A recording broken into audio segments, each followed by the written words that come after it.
ayezali na ndenge na yo mwane balobi tokota lelo biso nyonso na bilare butike tokota na biso tolata voya nsima mboka tala ayezali na ndenge na yo mwane mwambala bongana songi te barezi base eza mwa mobali mwambala bongana songi bima na vi na nga na yeso na boyi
barezi baza kosakana te na boyi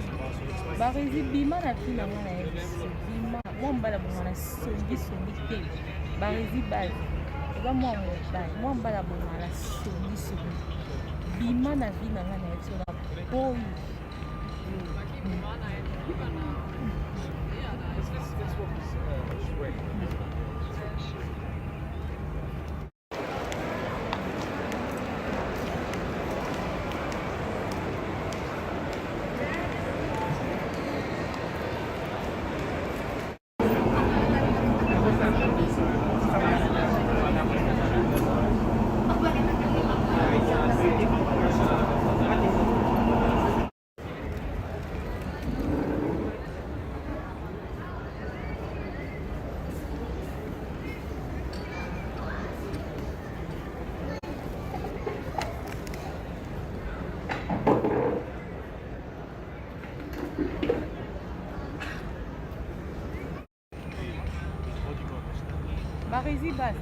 barezi baza kosakana te na boyi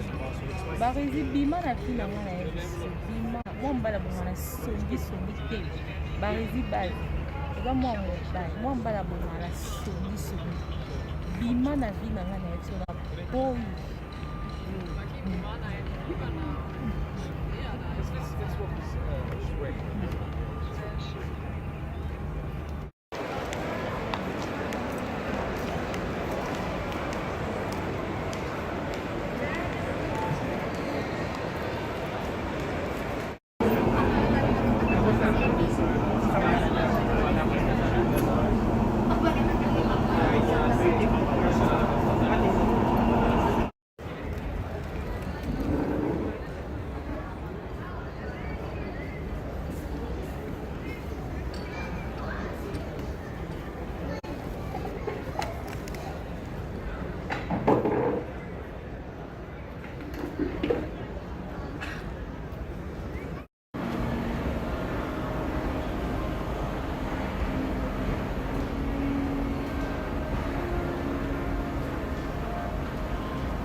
barezi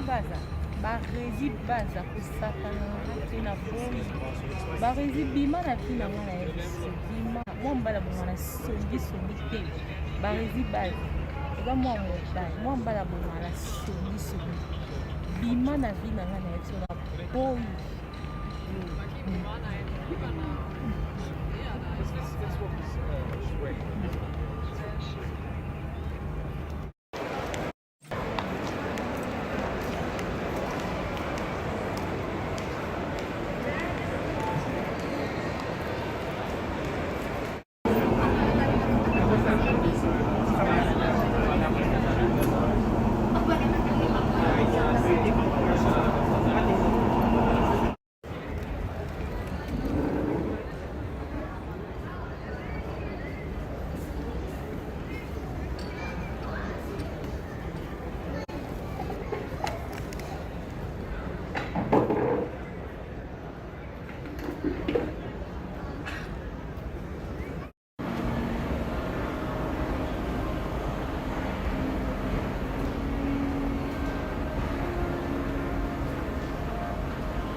barezi baza kosakana te na boyi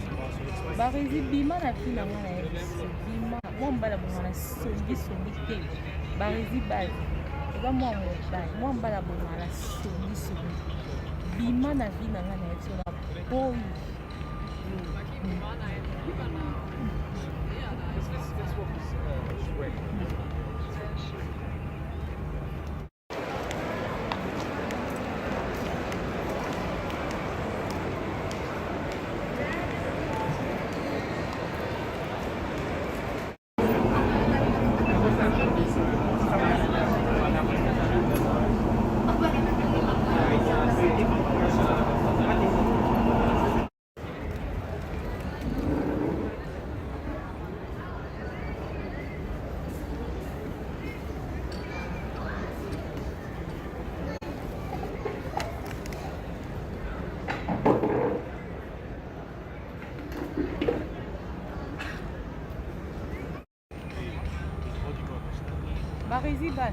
barezi baza kosakana te na boyi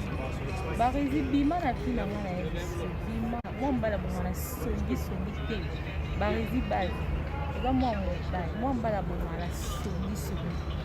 bima na vi na nga na ya biso na boyi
barezi baza kosakana te na na boyi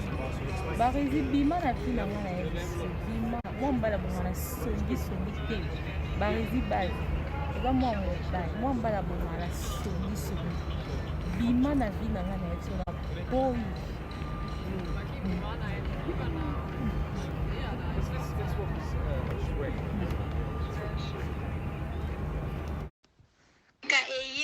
eye na kati ya matonge maison de passage na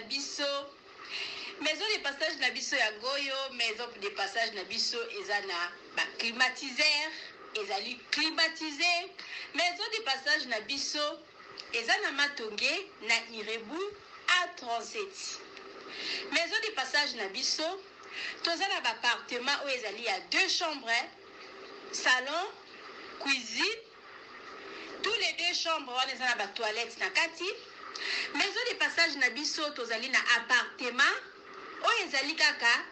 salon salle de bain chambre na cuisine tozali lisusu na appartement na biso oyo ezali appartement ya pamba lokola chambre na toilette na oyo salle de bain na ona kati chambre oyo ezali ya pamba oyo ezaka na salle de bain okoyamba bapaya na yo na kati chambre oyo ezali chambre salon cuisine salon ezali ya monene comme okokoyamba bapaya na yo na kati comme okoki koyamba bapaya na yo libanda mai na biso ebimaka kitoko courant na biso toza na balune ebele toza na groupe na biso soki courant ekei totie essence na kati ya groupe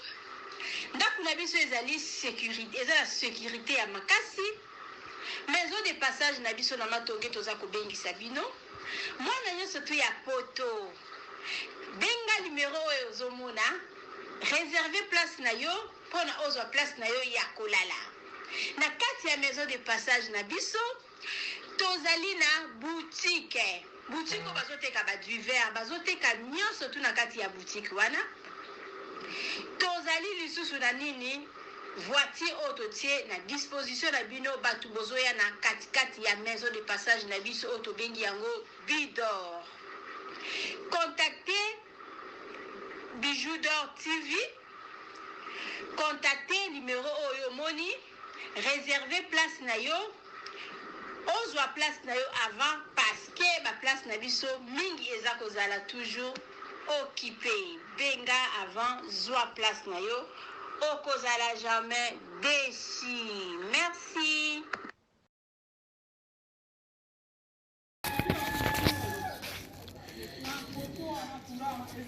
Salut, j'espère que vous allez bien. En fait,